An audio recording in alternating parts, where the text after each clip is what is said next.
اليوم وضعية المهاجرين.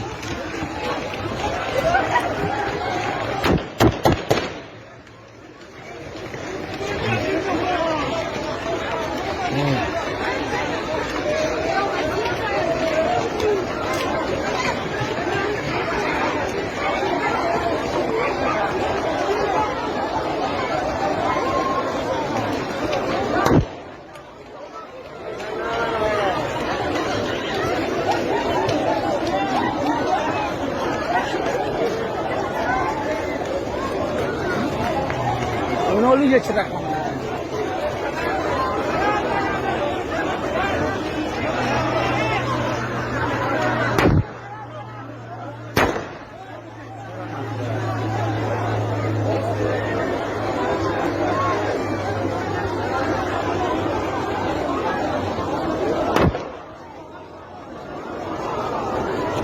Sorma.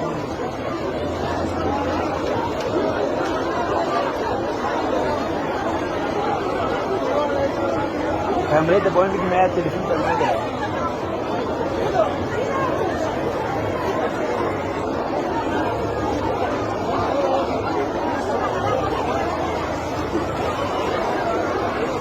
मालूम आया क्या नहीं इसको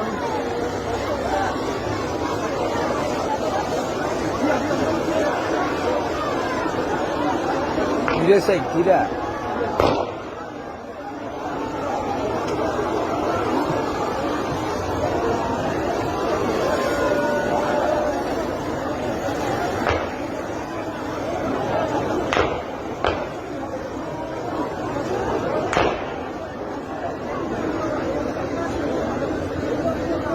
Maydan havayı kovalım biraz.